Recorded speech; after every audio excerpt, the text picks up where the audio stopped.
اگر گٹا ٹوپ اندھیرے کمرے میں ہم گھس جائیں گے تو ہمیں کچھ بھی پتہ نہیں چلے گا وہاں کیا ہے.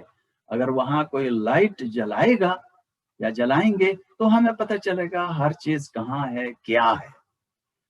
اسی سے ایک میٹافر کے طور پر سمجھا جاتا ہے کہ انلائٹنمنٹ ویسٹرن ورلڈ میں جب عقل کی روشنی آن ہو گئی اس زمانے کے مطابق جہاں عقل کا رول منیمم تھا یا نہ ہونے کے برابر تھا، اور جو سپرسٹیشن تھا، جو پچھلے ویڈیوز میں بات کر چکا ہوں، متس تھے، جو متس تھے پرانے زمانے کے، اور جس کے اندر لاجیکل ریزننگ کم اور پوئٹیکل امیجنیٹو ریزننگ زیادہ تھی. اشاروں میں کنایوں میں بات ہوتی تھی تو فیکچوئل میننگ اس میں کم ہوتے تھے. تو اس کے مقابلے میں انلائٹنمنٹ روشنی معاشرے میں آئی تو اس کو western civilization very generally enlightenment کہتا ہے. انٹرسٹنگلی انف ایسٹرن سوسائٹیز میں ہندوازم، بدھزم جیسا میں عرض کر رہا ہوں، جینزم اور کلچرز میں یا جو ریلیجیس ٹریڈیشنز ہیں وہاں انلائٹنمنٹ کا مطلب ڈفرینٹ ہے. اور انٹرسٹنگ بات یہ ہے کہ وہاں کے ٹریڈیشنز میں آپ جب عقل کی روشنی کو ڈم کر کے جو آپ کے اندر کی دنیا کی لائٹ ہے، جو ہم نے پچھلے ویڈیوز میں کہا دیدائی بینا ہے، وہ جو روحانی آنکھ ہے، اس کو سوئچ آن کرنے کا نام انلائٹنمنٹ ہے. یہ سوئچ آن کرنے کے نتیجے میں جو آپ کو اندر سے روشنی ملتی ہے، جو اویکننگ ہوتی ہے، جو انسان کے اندر کی روشنی آن ہو جاتی ہے، اس کا نام انلائٹنمنٹ ہے. اور بالکل اسی طرح پھر اسلامک کانٹیکسٹ میں بھی سملر میننگز ہیں، چونکہ وہاں پہ لائٹ جو ہے اسلامک کانسیپٹ میں ایک سینٹرل کانسیپٹ ہے.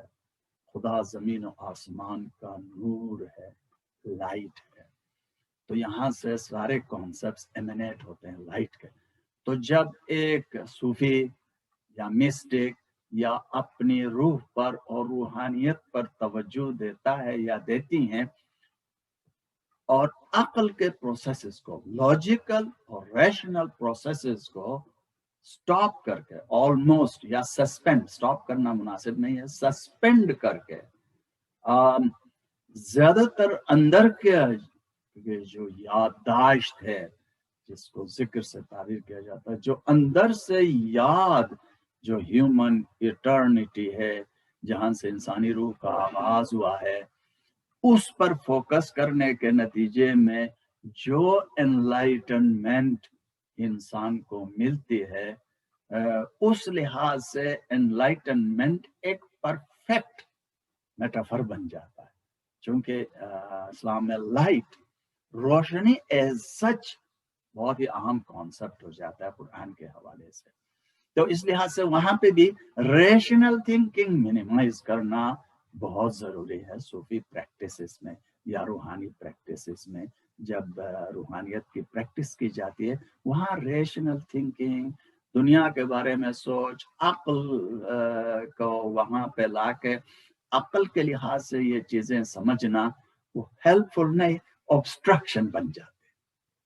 یہ دلچسپی کی بات ہے. تو اس لحاظ سے ایسٹرن ٹریڈیشن میں اسلام کے جو یہ لائٹ کا کانسیپٹ ہے، اور جو ہندوازم، بدھزم وغیرہ میں جو انلائٹنمنٹ، یا زیادہ تر وہاں بہتر لفظ میری ناقص رائے میں اویکننگ ہے، یا دوسرا اہم لفظ لبریشن ہے. وہاں یہ دو دلچسپ الفاظ استعمال کیے جاتے ہیں. میرے خیال میں انلائٹنمنٹ ڈائریکٹ ٹرانسلیشن نہیں ہے جو سنسکرت میں روحانی اویکننگ کے لیے لفظ استعمال کیے جاتے ہیں. تو اس کے لیے بہتر لفظ اویکننگ یا لبریشن ہے. آپ کو لائف سائیکل سے جو آزادی مل جاتی ہے، جس دن آزادی مل جاتی ہے، جس طرح آزادی مل جاتی ہے، وہ لبریشن ہے.